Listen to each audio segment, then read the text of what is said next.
What's up, guys? Welcome to Superwise. I'm John, and I just finished watching Hawkeye Episode 3. I watched and reviewed the first two episodes. I absolutely loved them. And boy, oh boy, with Episode 3, do we have some stuff to talk about. So first off, I really love this episode. I think it's the best one yet.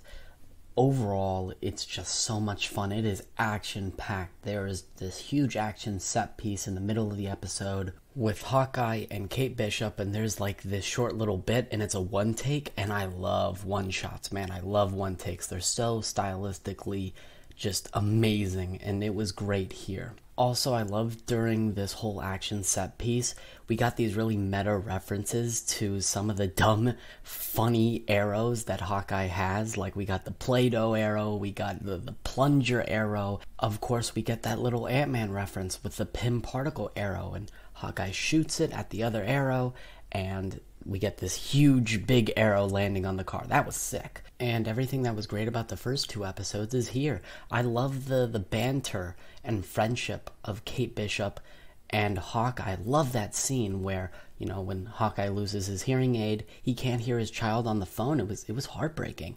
And then Kate Bishop helped him out, wrote notes, and I also love that scene in the diner where Kate Bishop was like, "This is who I'm meant to be." But then Hawkeye is like, it's all cool at first, but it comes with a price. And I love these smaller, more intimate moments. That's where the show really shines. In addition to the action, because the action, of course, is dope. I think the comedy works. It's funny, especially with the Tracksuit Mafia. I love how down-to-earth they are, and they just have one-on-one conversations with Kate Bishop. And, of course, Echo. Very important, integral part of the show for many reasons. She's getting her own show. We have to be invested in this character. And overall, I really like her character. Need to see more of her. Of course we will. But from what we got of her, she's cool. I mean, you guys know I'm a sucker for hand-to-hand martial arts combat. I love that stuff. She was wailing on Hawkeye. That was badass. And seeing the deaf representation was nice. It was nice to see in Eternals with Mercari, but it made no sense. Like, in canon, with the story, it was never explained. The Celestial just created a deaf superhero for no reason. Here it makes sense.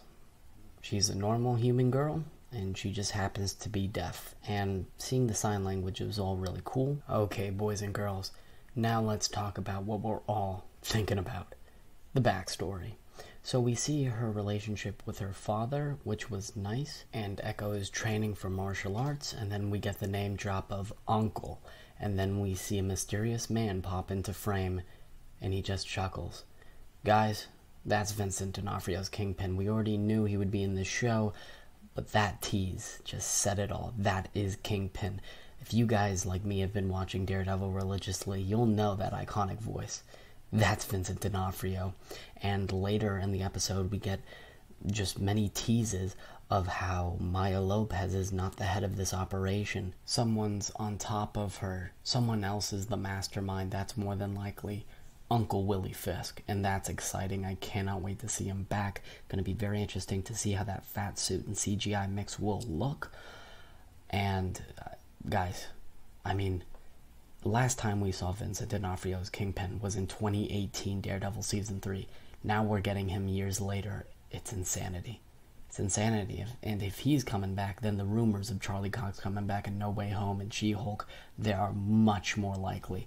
It's going to be very interesting to see how they handle this soft reboot-wise. Will they loosely reference the Netflix Marvel-verse? Will he still be involved with Vanessa? What's his relationship with Echo?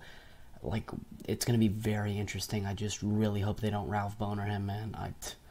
Bruh, this is Kingpin. But it's exciting to have him back in the MCU. It's going to be such an epic reveal, and it's going to break the internet. That little tease got hashtag Kingpin trending.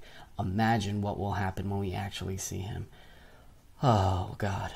We will have to wait and see. I also love the Ronin flashback where Ronin is just killing everybody. You see blood on the windows, and Echo's father gets killed, and, you know, I could feel it. You know, what little time we saw the father and Echo together, I was like, oh, that kind of sucks.